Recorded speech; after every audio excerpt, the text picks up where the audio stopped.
Vamos a leer una porción de la palabra del Señor que está en el Salmo 7. Salmo número 7. Acompáñenme por favor en esa lectura corta, breve que quiero compartir con ustedes. Salmo número 7. A partir del versículo número 11. Amén.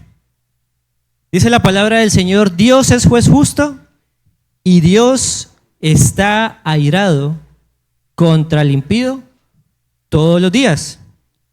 Si no se arrepiente, él afilará su espada. Armado tiene ya su arco y lo ha preparado. Asimismo ha preparado armas de muerte y ha labrado saetas ardientes. He aquí el impío concibió maldad, se preñó de iniquidad y dio a luz engaño. Pozo ha cavado y lo ha ahondado, y en el hoyo que hizo caerá.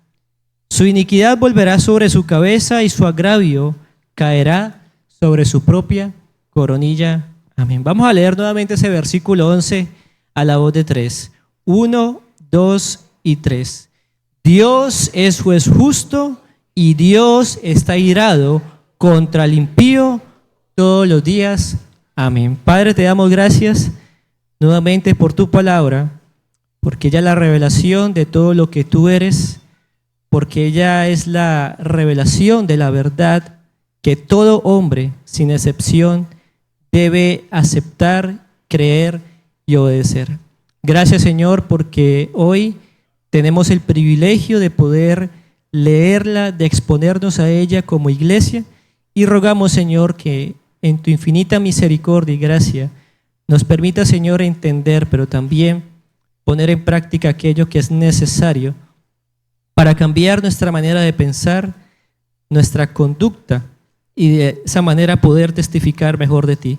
Te lo pedimos en Cristo Jesús. Amén. Quiero por favor que proyecten una imagen y quiero que la observen por un momento. No sé qué tan nítida se pueda ver o qué tan grande se pueda ver esa imagen.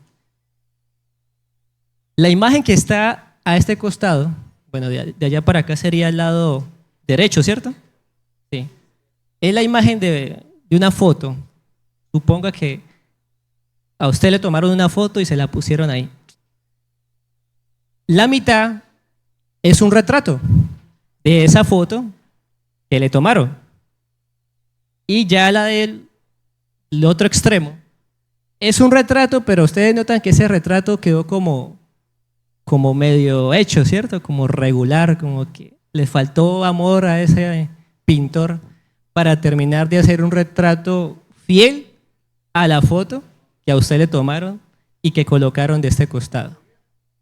De la misma manera, hermanos, cuando nosotros vemos a Dios como está esa imagen de allá, del lado izquierdo de ustedes, donde solamente identificamos algunos de sus atributos, de sus cualidades, ¿sí? Así se ve, como para hacer una ilustración, ¿no? De cómo se vería Dios, porque a Dios no lo puede representar nada, ¿sí? Pero como para ponerles un ejemplo de cómo el ser humano ha distorsionado la imagen de Dios cuando solamente conoce ciertas cosas de su carácter, ciertas cosas de la forma en que Él obra. La idea es que veamos a Dios de manera como Él mismo se ha revelado en su palabra, como ese cuadro perfecto que está en la mitad, que refleja la imagen de esa imagen, que nosotros podamos ver a Dios como Él mismo se ha revelado en su palabra. Y es que uno de los atributos de Dios que poco se habla o poco se comparte, se enseña dentro de muchas congregaciones es sobre su ira. Esa ira que puede causar de pronto incomodidad, puede ser objeto de polémica. ¿Cómo puede ser que un Dios de amor se enoje? ¿Cómo puede ser que un Dios de misericordia tenga un sentimiento, digámoslo así, entre comillas, sentimiento parecido al nuestro cuando a nosotros nos molesta algo? Pero esta ira de Dios no es una ira caprichosa, no es una ira fruto o resultado de un carácter pecaminoso, sino que es una ira que se revela contra lo malo, que se revela contra la maldad. No resulta del pecado, porque Dios es luz, porque en Dios no hay nada malo. Dios es un ser completamente, íntegramente bueno. De Él no resulta nada pecaminoso. No es como nosotros, que nuestra ira es fruto, ¿sí?, de la conducta de la naturaleza pecaminosa, pero la ira de Dios se revela contra aquel o contra aquello que es malo, que es pecaminoso. Por eso, así como dice el versículo 18 del primer capítulo de la carta a los Romanos, que inicia diciendo: porque la ira de Dios se revela desde el cielo, ¿contra qué? Contra toda impiedad e injusticia de los hombres, que detienen con injusticia la verdad. Es decir, que Dios es un Dios de ira, pero un Dios de ira contra lo malo, contra la maldad. Y vamos a ver tres aspectos de cómo Dios revela su enojo contra la maldad, contra el pecador, así como lo leíamos en el Salmo 7:11. Él está irado contra el impío. ¿Cuántos días? Todos los días. Y sigue estando airado, porque esa palabra revelar está en un tiempo presente, es decir, que Él sigue manifestando, revelando su ira contra toda injusticia e impiedad de los hombres. Tres aspectos que a lo largo de este pasaje, del versículo 18 al 32, podemos entender sobre la ira de Dios. El primero, mis hermanos, está precisamente en los primeros versículos del 18 al 23. Vamos a leerlo nuevamente de manera rápida. Dice: porque la ira de Dios se revela desde el cielo contra toda impiedad e injusticia de los hombres, que detienen con injusticia la verdad, porque lo que de Dios se conoce les es manifiesto, pues Dios se lo manifestó. Porque las cosas invisibles de Él, su eterno poder y deidad, se hacen claramente visibles desde la creación del mundo, siendo entendidas por medio de las cosas hechas, de modo que no tienen excusa. Mire, si ustedes notaron ahí, estos primeros versículos que hemos leído inician con una palabra. ¿Cuál es esa palabra? Porque, ¿cierto? Porque. Y es curioso y bastante lógico, porque la palabra de Dios es así, precisa, clara, de cómo después de que el apóstol Pablo habla sobre el poder del evangelio, empieza a partir del versículo 18 a describir las razones por las cuales nosotros debemos predicar ese evangelio con urgencia. Porque el mundo, el pecado, la humanidad está en contra de Dios. Y si no se arrepienten, como dice el Salmo 7, pues ¿qué le queda? El juicio de Dios.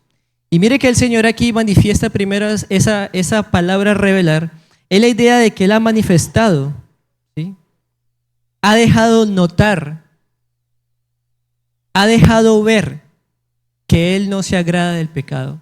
Así pensemos que porque de pronto los seres humanos siguen de mal en peor, cada vez están más pervertidos, cada vez hay pecados, uno diría entre comillas, nuevos, uno se asombra. Como hace unos años uno decía, bueno, pero eso no se veía antes, pero ahora mire todo lo que se ve. Es una manifestación de cómo el Señor en su juicio ha decidido, ha determinado como un juicio justo abandonarlos a esos deseos pecaminosos. Que obviamente el pecado no les va a traer ningún beneficio. El juicio está en que ese pecado los va a llevar ¿a qué? A la destrucción. Los va a llevar a apartarse de Dios eternamente. Esa es la manera en que el Señor ha manifestado su juicio y ha revelado su ira en contra del pecado, del hombre pecador. Mire, y esa revelación es porque precisamente el hombre ha determinado no honrar a Dios. El versículo 18 enfatiza en eso, ¿no? En cómo el hombre, del 18 al 23, en cómo el hombre ha decidido no darle la gloria de vida a nuestro Dios. Conscientemente voluntariamente él se ha rebelado contra Dios y no le ha honrado como lo que él es. Mire, dice ahí la palabra del Señor, detienen con injusticia la verdad. Y esa idea de tener es la idea de hacer una oposición fuerte, ¿no? En este ámbito político en el que estamos ya cerca nuevamente a elecciones. Y bueno, desde que empieza un gobierno nuevo, usted ve que se sienta un lado oficialista y el otro lado opositor, y el opositor todo el tiempo está pendiente en qué se equivoca el otro para hacerle precisamente esa oposición y hacerle la fuerza en contra de lo que quieran establecer. De la misma manera el hombre está haciendo oposición a Dios continuamente, con injusticia, ¿sí? Se opone primeramente a rendirle culto a Dios, no le reverencia, no le tiene respeto. Por eso habla ahí de impiedad. Pero también el hombre es especialista, el ser humano es especialista en distorsionar la ley, en ir contra la ley. Si Dios dice que adulterar es malo, pues el hombre quiere adulterar. Si Dios dice que mentir es malo, pues el hombre quiere mentir. Y así podríamos hacer una lista de todas las leyes de Dios, de todos los mandamientos de Dios, y usted va a encontrar siempre la oposición del hombre a hacer ¿qué? Lo contrario. Por eso detiene con injusticia la verdad. También vemos ahí, en los versículos 19 al 21, que el hombre deshonra a Dios al rechazar su revelación. ¿Sí? Dice ahí la palabra de Dios, porque lo que de Dios se conoce, les es manifiesto. Pues, ¿quién hizo eso? Dios mismo se ha manifestado. Es decir, Dios mismo se ha presentado. Dios mismo se ha inclinado, digámoslo así en ese sentido, a darse a conocer a sus criaturas. Pero a pesar de eso, el hombre sigue rechazándolo. Aunque Dios ha hecho todo lo posible por darse a conocer, el hombre no le acepta. Mire, versículo 20, porque las cosas invisibles de Él, su eterno poder y deidad, ¿cómo se hacen claramente visibles según ese texto? ¿Por medio de qué? De la creación. Todo lo creado es una evidencia del poder y de su deidad. Y mire que no es un poder parcial, no es una divinidad que tiene una temporalidad, sino que son eternos y que manifiestan lo que Él es, porque Dios es un ser espiritual, Él no se ve, Él es espíritu. Sin embargo, el Señor en su sabiduría ha tenido a bien dejar toda la creación. No sé cuántos de ustedes han sido aficionados a ver los programas, bueno, anteriormente era así, ¿no? De Discovery Channel, National Geographic, donde mostraban la naturaleza y bueno, los fenómenos naturales, ¿sí? En todo eso Dios ha dejado su revelación sobre sí mismo y ha dejado ver su poder. Sin embargo, ¿qué ha hecho el hombre con esas cosas? Rechazarlo. Por ende, ha inventado, ha supuesto, ha determinado otras razones diferentes a Dios para dar una explicación del origen de la creación y del origen de todas las cosas. Es una manera en cómo el hombre no honra a Dios, rechazando su revelación. Y aunque dice el versículo 21, pues habiendo conocido a Dios, ¿qué dice? No le glorificaron. Es decir, ese rechazo es voluntario. Es un rechazo completamente consciente. No somos inocentes, ¿sí? Ya lo han conocido. Pero ¿qué ha determinado el hombre? Rechazar su revelación. Y ese rechazo y esa deshonra hacia Dios persiste también en su necedad. Miren los versículos 22 al 23. Dice, profesando ser ¿qué? Sabios, se hicieron necios. 23. Y cambiaron la gloria del Dios incorruptible en semejanza de imagen de hombre corruptible, de aves, de cuadrúpedos y de reptiles. Cuando leía este pasaje, no sé si les ha pasado en las ocasiones que lo han leído, pero a uno se le viene en la mente, ¿no? En las tribus indígenas, los grupos aborígenes, incluso aquellas civilizaciones que han tenido un desarrollo y que han impactado la historia de la humanidad. Y cuando uno revisa las creencias religiosas de estos imperios, de estas civilizaciones, usted ve una distorsión de la imagen de Dios completamente. No ven a un solo Dios, sino que ven un Dios en cada cosa. Dios del sol, Dios de la luna, Dios de la cosecha, Dios de la fertilidad. Y para cada cosa también tienen una explicación, ¿pero a qué? A su manera. Según su manera de pensar, ellos persisten en esa necedad de no honrar al único Dios verdadero. Es decir, que ellos piensan que están siendo inteligentes, porque esa es la idea de profesarse ser sabios.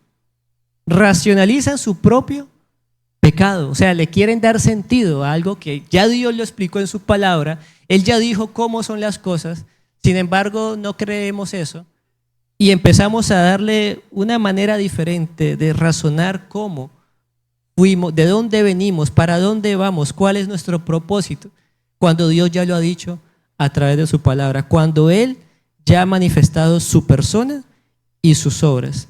Mire, esa necesidad también se muestra por cambiar la gloria de Dios. ¿Qué hicieron ahí según el versículo 23?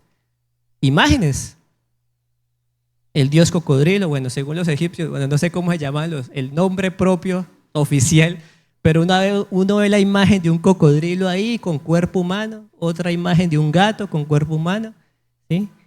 Cambiaron la imagen de Dios, la corrompieron, la distorsionaron y persisten aún en esa semejanza. Lo mismo nos puede pasar a nosotros, mis hermanos.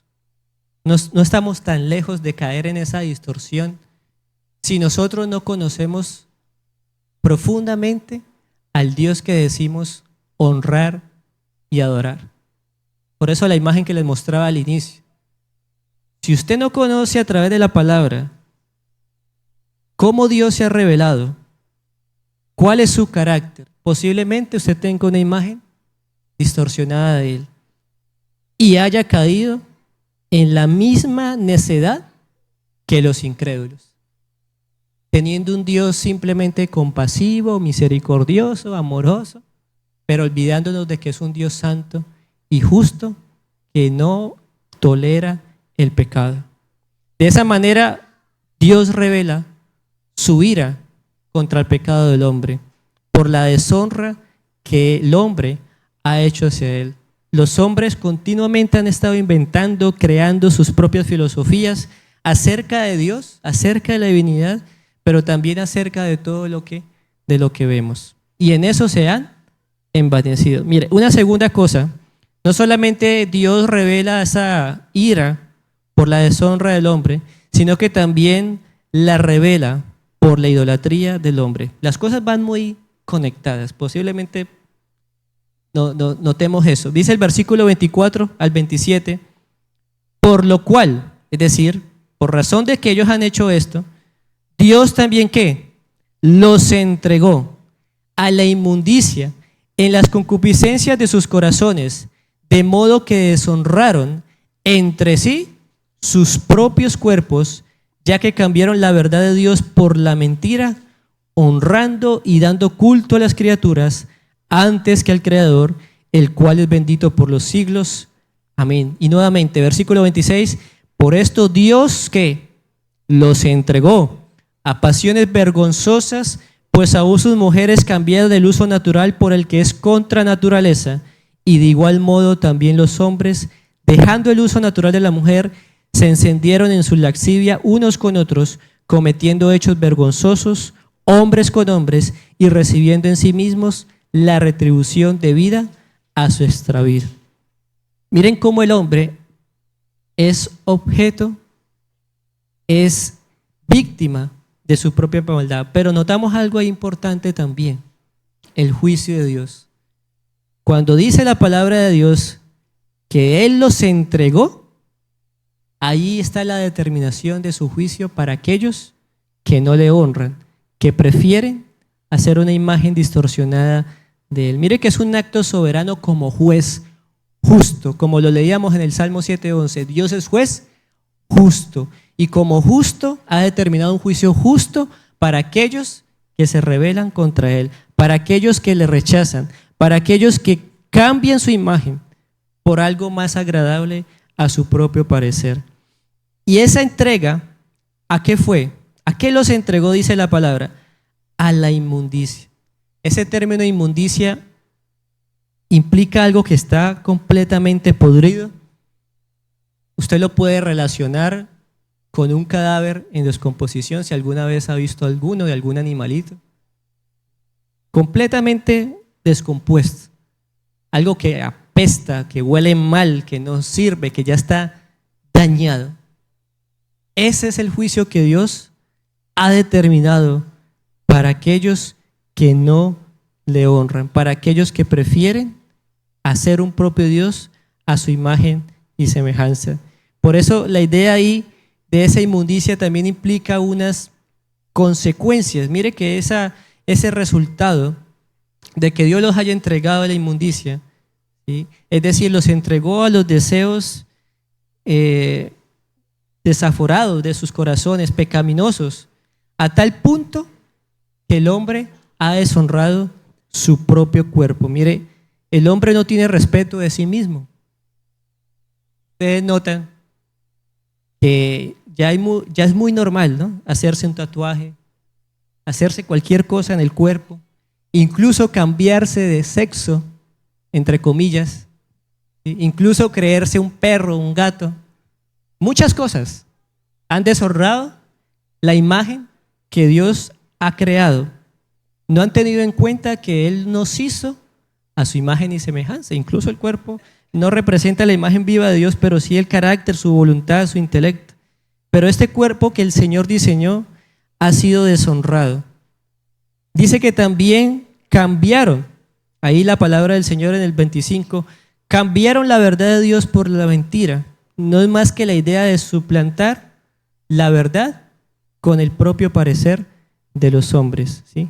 Es decir, ellos niegan la existencia de Dios, no aceptan que Él tiene el derecho de gobernarnos, por lo tanto no se van a sujetar a su autoridad y mucho menos le van a honrar. Esa es la idea ahí de que cambian. No solamente es cambiar mi parecer, sino una determinación a no someterme al único Dios verdadero, a rechazar a ese Dios que se ha revelado a través de su palabra, que se ha revelado a través de su creación y que se ha revelado a través de la persona de Jesucristo. Mire, esa inmundicia también se ve en la manera en cómo el hombre rinde culto a cualquier cosa. ¿Antes que a quién? Antes que al Creador. Usted probablemente, no sé cuántos de ustedes pasaron por la religión tradicional, pero para cada cosa también, como en aquellas civilizaciones, para cada cosa un santo, para cada cosa una virgen, para cada cosa un agüero para resolver mi situación, ¿sí? Porque prefieren dar culto a esas cosas antes que al Creador. Y si nosotros no tenemos una imagen correcta de Dios, probablemente estemos dando culto a un Dios falso antes que al verdadero Dios. Mire, también ese resultado de entregarlos, de ese juicio de Dios con esas personas, dice la palabra del Señor en el 26 y 27 que los entregó ¿a qué? A pasiones vergonzosas. Y es que es vergonzoso, ¿no? Que hoy en día, y bueno, eso no es nuevo, eso ya viene de tiempos antiguos, cómo el hombre ha distorsionado el diseño de Dios en cuanto a la manera en que nosotros nos relacionamos. El diseño de Dios, por ejemplo, en el matrimonio. Se tolera que hoy haya como familia una mujer con otra mujer, un hombre con un hombre. Todo ha sido distorsionado. Y dice la palabra del Señor que cambiaron el uso natural de la mujer y los hombres también cambiaron su uso natural para simplemente dar rienda suelta a sus deseos pecaminosos. Y ese es el efecto, ese es el castigo por abandonar a Dios.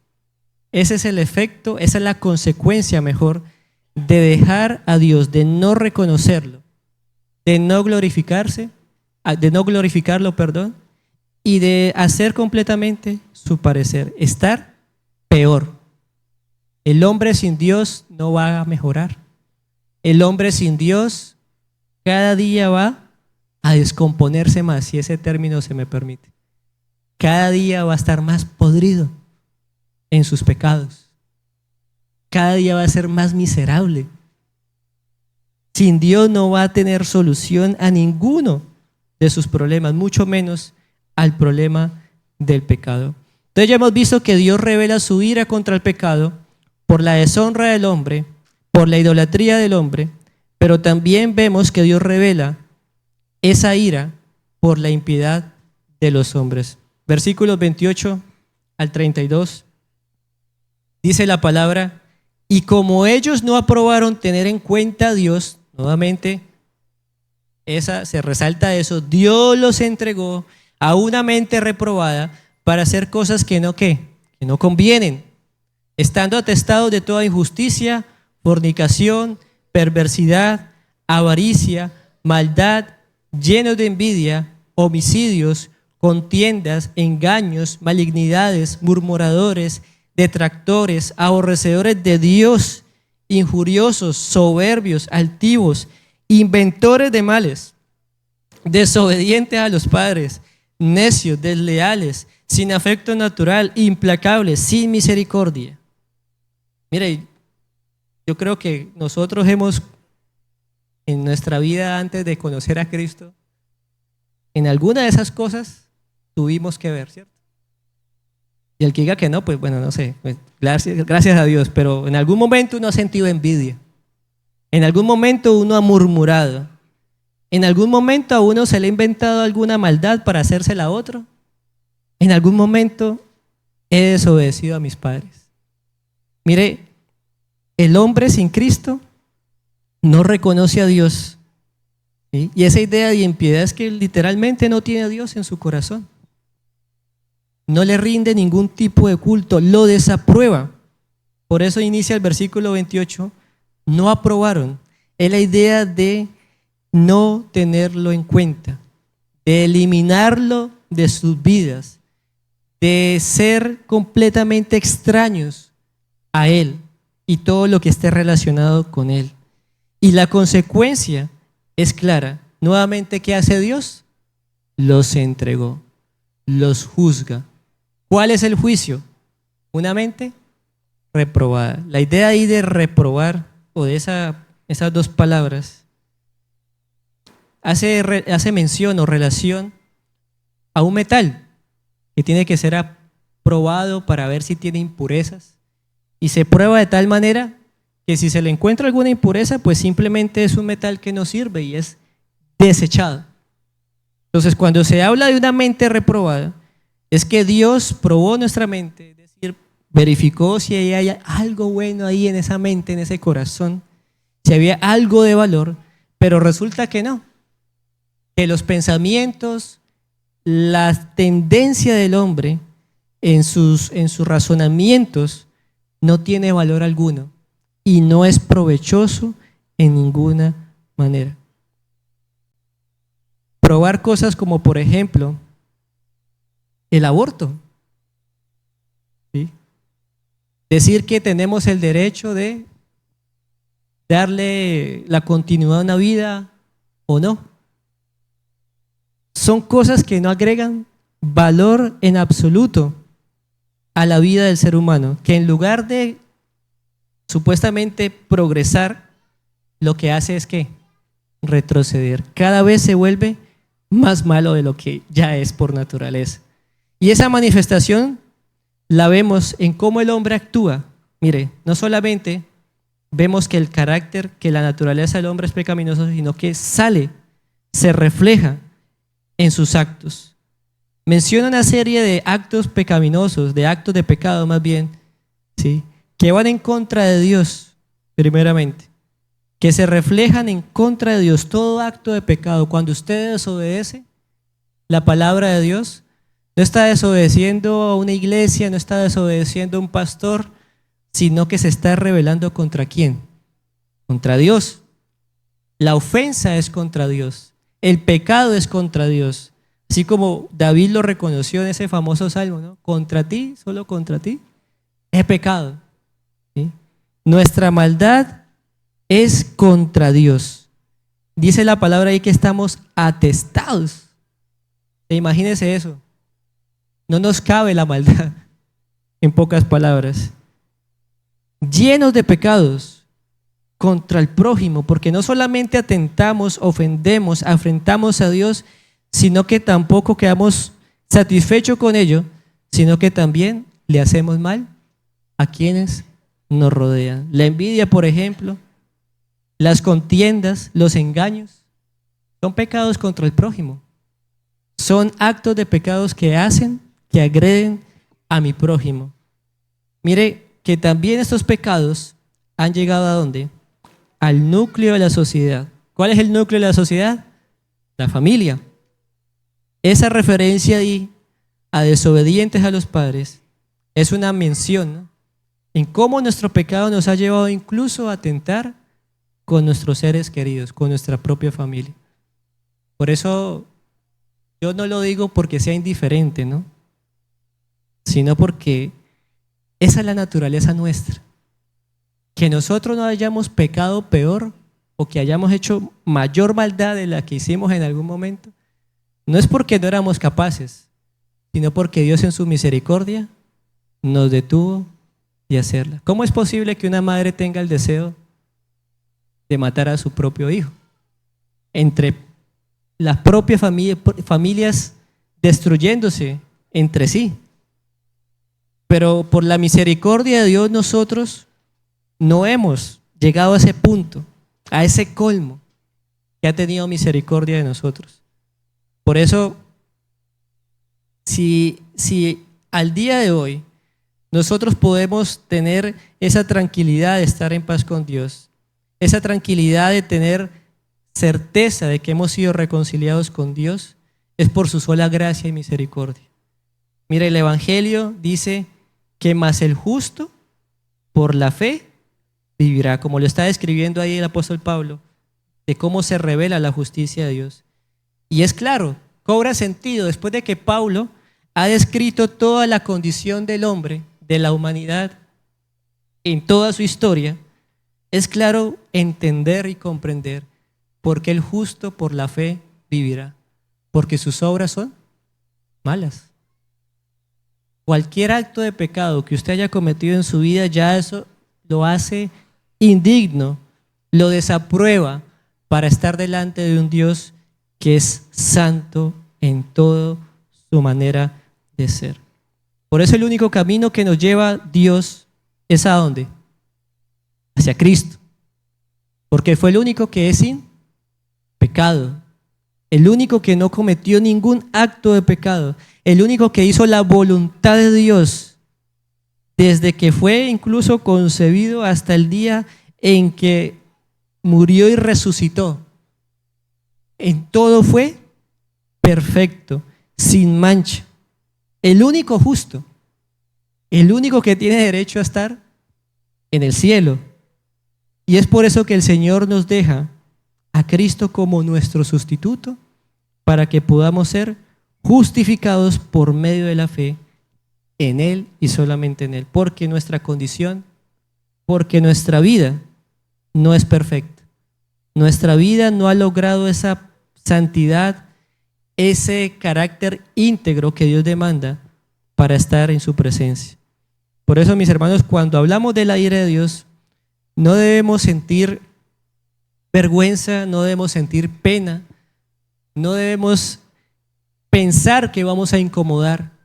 Es necesario que nosotros, como el apóstol Pablo aquí describe la condición del hombre, le mostremos a esa persona cuál es su condición. Y es que eso es una realidad de todos. ¿Cómo estábamos nosotros, según Efesios?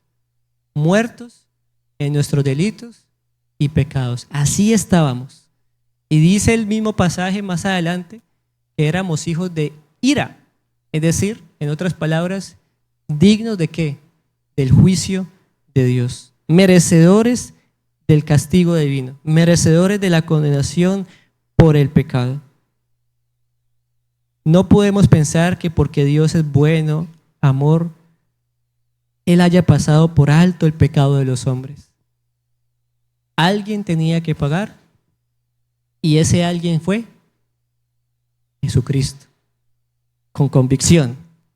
Ese alguien fue Jesucristo. El único que nos podía representar, porque ya el cordero, la vaca, el toro, bueno, los animalitos, todos los sacrificios que Dios demandaba al pueblo de Israel no eran suficientes para satisfacer su justicia, para satisfacer su ira por el pecado. Por eso Él vino. Él no vino porque sí, porque ay, qué bonito, qué romántico, vamos a venir a salvar a la humanidad. No, era necesario que uno de nosotros, de la misma especie, nos representara, tomara nuestro lugar para morir en nuestro lugar, para recibir todo el peso de la ira de Dios. Alguien que lea Juan 3:36.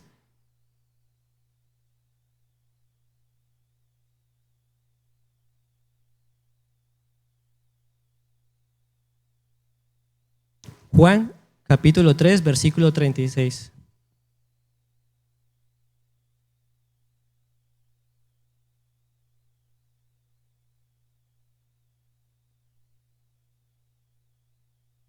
Bueno, ¿qué hay para el que no cree en el Hijo? La ira de Dios. Entonces, ¿por qué tratar de ocultar el sol con un dedo?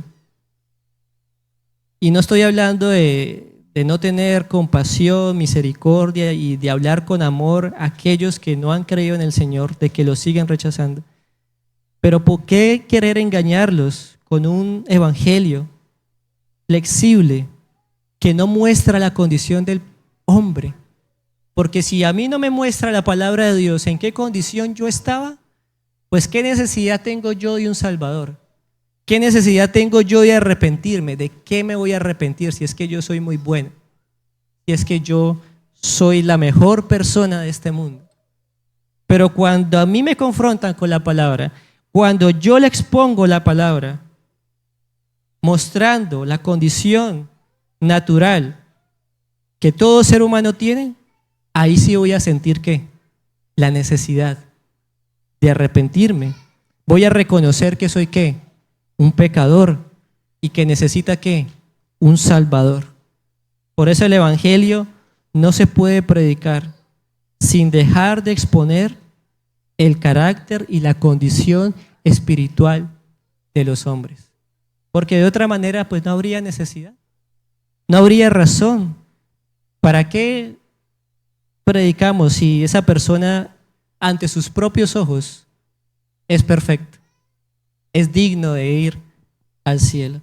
Por eso no es casualidad que el apóstol Pablo, el Espíritu Santo a través de él, después de decir que el evangelio es poder de Dios, porque es tan poderoso para rescatar a una persona que está podrida en sus pecados y regenerarlo para darle nueva vida en Cristo y hacer de él una persona santa, apartada para toda buena obra que glorifique al Señor, no para ganarnos el cielo, sino para glorificarle a Él en toda nuestra manera de vivir.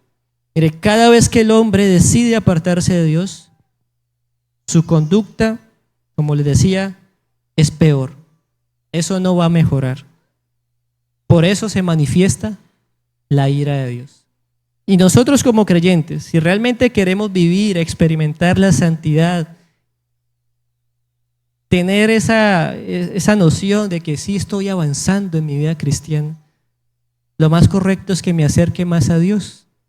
Si en verdad yo ya he creído en Él, lo más lógico, lo natural, porque ya mi naturaleza ha sido regenerada, es que yo me acerque más a Él para poder ser santificado por el poder de su palabra. La palabra de Dios no solamente es poderosa para salvar, sino también para santificarnos.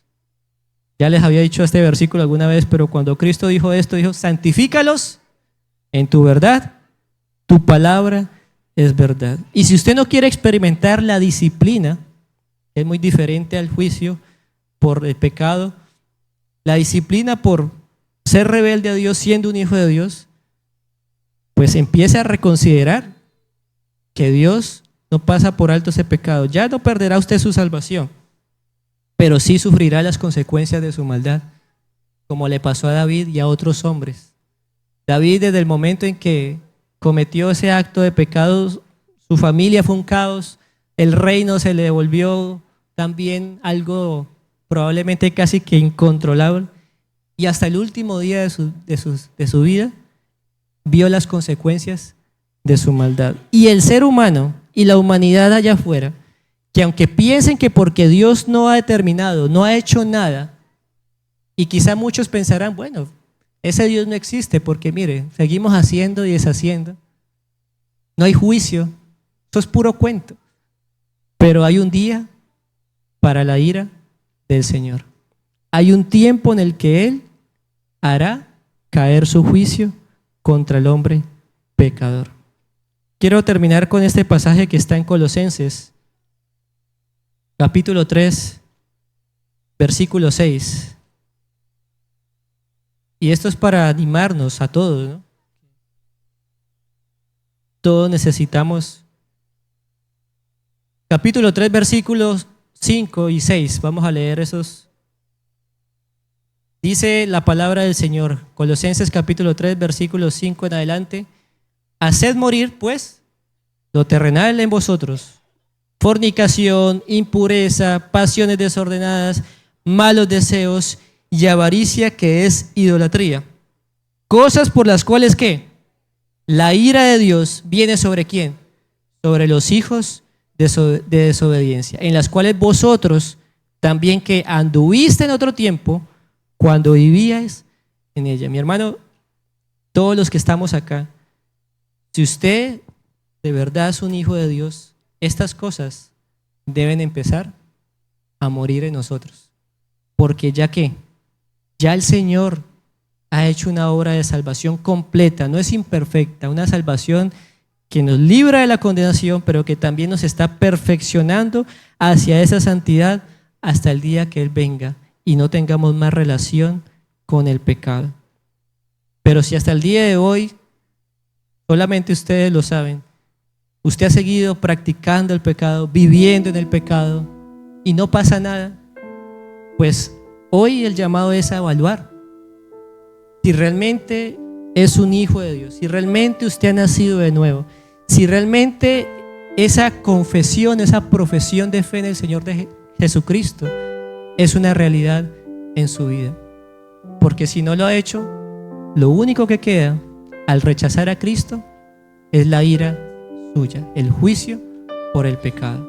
Pero si usted sigue hoy con vida, con aliento, es Dios en su misericordia, en su paciencia, porque recordemos que Él es clemente, ¿no? ¿Lento para qué? Para la ira, esperando pacientemente que los hombres reconozcan que necesitan su salvación. Pero también hay un tiempo en el cual Él ha determinado hacer el juicio sobre todos los hombres. Y hay un tiempo para nosotros también. Quizá hoy sea el día, quizá hoy sea la oportunidad para que usted, por medio de Cristo Jesús, se reconcilie con Él y no sea objeto de su ira.